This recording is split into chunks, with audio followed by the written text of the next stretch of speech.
Right, we're here we are, and we're pretty much set up for this continuation of our 1813 What If campaign at the second Battle of Zwickau, or second Zwickau as we're calling it.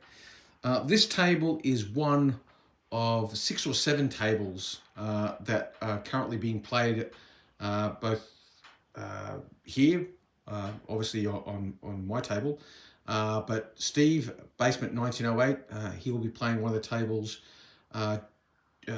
Roundy and Josh from Dicey Tactics, they're playing on another table. Matter of fact, I think Steve's on one of, is on my right flank from the French perspective, and I'm pretty sure Josh and Roundy are on the left flank from the French perspective.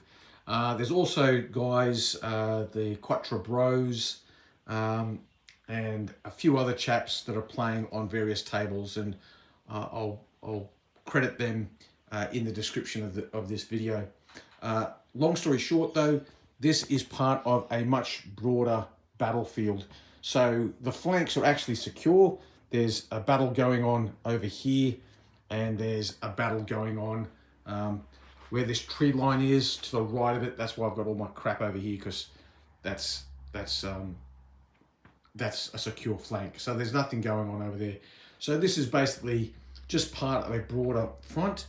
And in this situation, what we have is we have the coalition, Austrians and Russians, attacking French and Saxons and some Confederation of the Rhine troops who are defending a ridge line to the east of the town of Zwickau.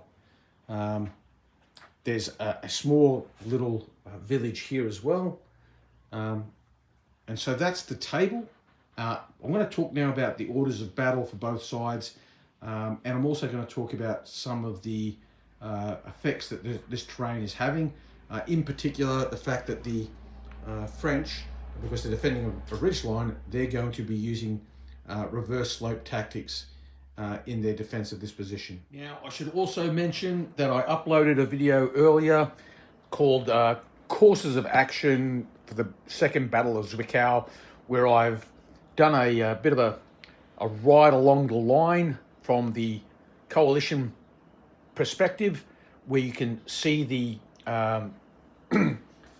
French and their allies deployed, and I've asked people to make contributions in regards to what course of action the allies, the coalition should carry out.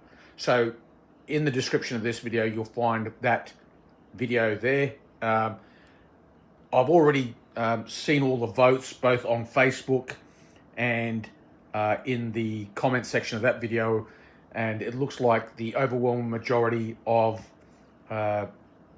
votes for course of action 2, which is basically a sort of like a combined arms assault on this position here. Now it's just a matter of deciding on where that main effort will fall. Will it be on the left flank, the center, or the right flank of the French and their allies? So that's how I'm going to game this from a solo perspective.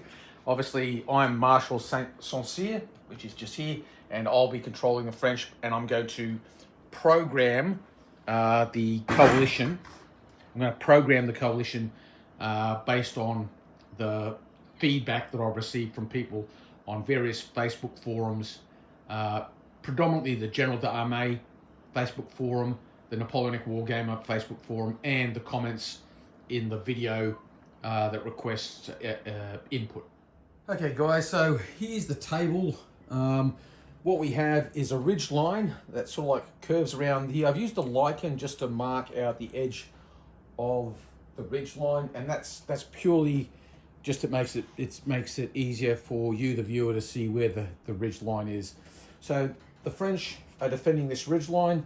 It curves around this way. It goes all the way along here, bulges out here, and then comes back in and along here. And then we have this small village, an enclosed field here, and an enclosed field here. These enclosed fields are not terrain. It's just purely eye candy. There is also a small hill just over here, and there's a wooded area in here. Orders of battle. Oh, there's also a little wood back here. Orders of battle. The French have 2 divisions. The coalition have 2 divisions. The French divisions are divided into a Saxon and Confederation of the Rhine division, which consists of a Confederation of the Rhine brigade here, line quality. Unless I state otherwise, everything's line quality. There's a Saxon brigade here with a Saxon light infantry battalion in here in skirmish order.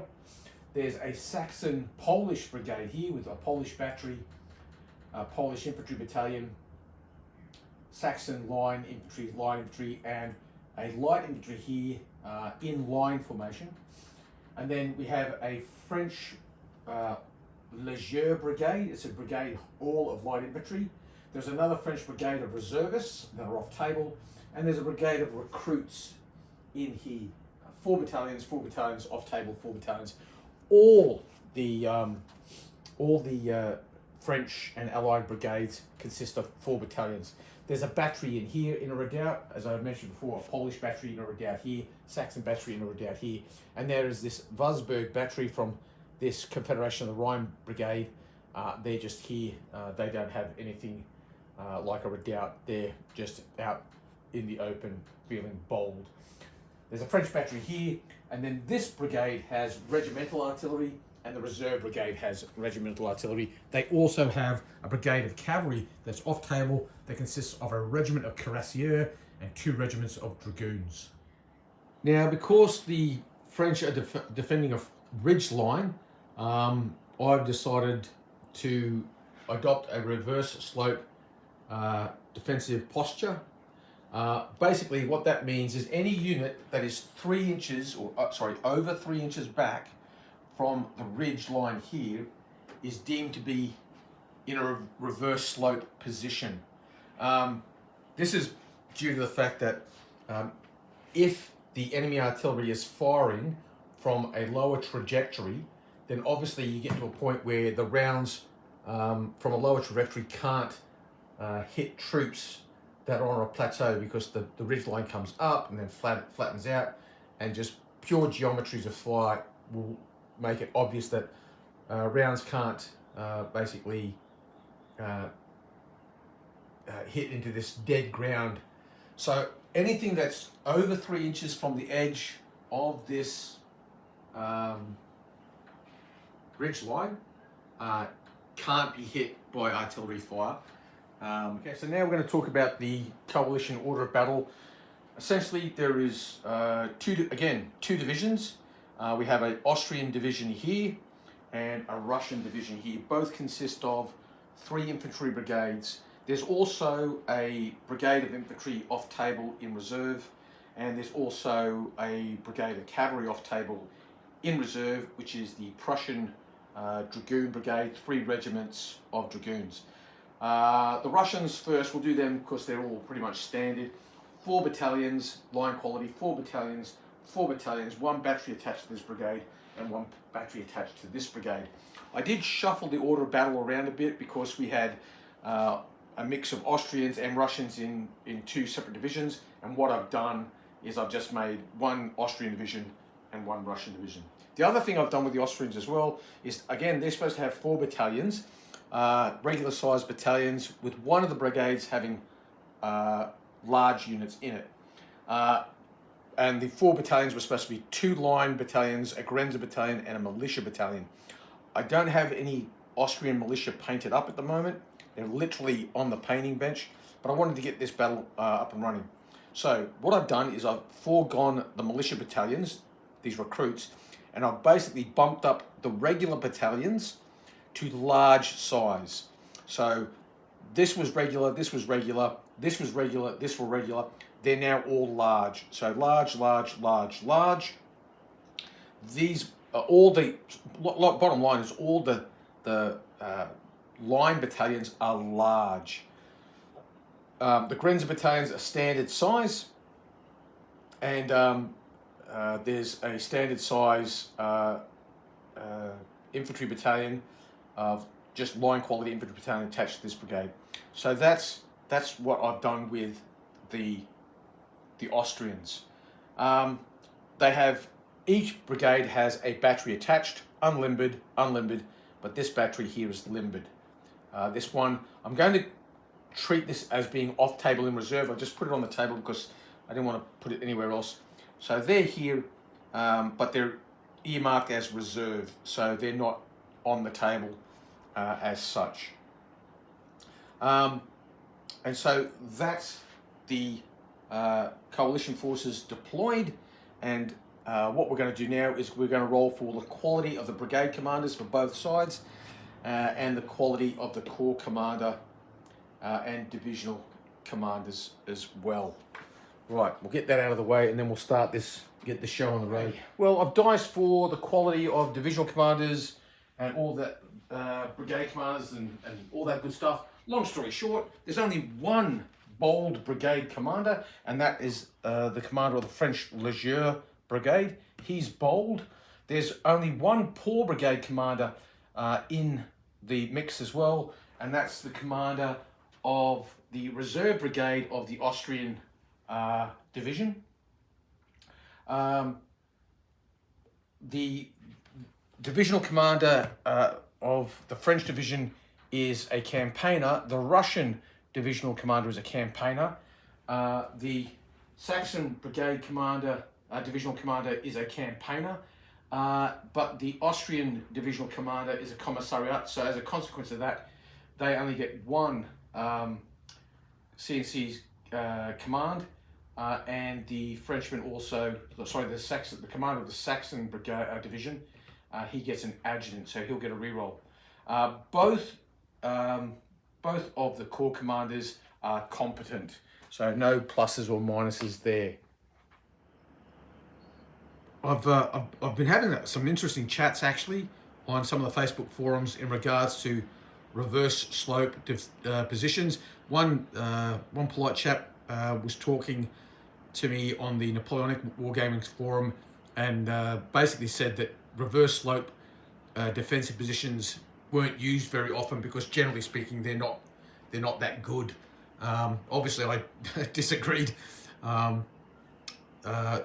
The advantages that you have from defending on a reverse slope position, as Wellington can well testify to, are as follows. One, your troops are protected from direct fire artillery and musketry volleys, well, actually all fire. It's not until the skirmishers get right up close that your troops might be concerned if they're in a reverse slope position, and only then if your own skirmish line has been driven in.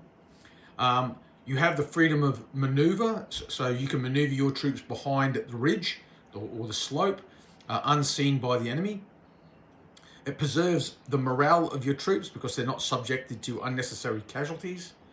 And it puts you in a position where you have good fields of observation of what the enemy's doing. So there's a lot to be said for a reverse slope defensive position. There's some fantastic information in relation to this defensive tactics in the Waterloo Compendium. If you have access to that book, if you're a serious Napoleonic wargamer, if you can get a copy of the Waterloo Compendium, I would highly recommend it. But the Battle of Waterloo gives a very, very good example of the use of reverse slopes. It wasn't the only battle that Wellington used reverse slopes. He actually used them quite often during the peninsula. But obviously it's one of those things that the terrain needs to be appropriate for you to use this tactic. And in this battle, the French and their Saxon and German allies have a reverse slope, and so they would be crazy not to utilize it. So that is all the preliminaries done. We are ready to go. I'm going to wrap this video up here, and then what we'll do is the next video we'll commence battle, we'll roll for initiative, and we'll have at. By all means, like, share, subscribe,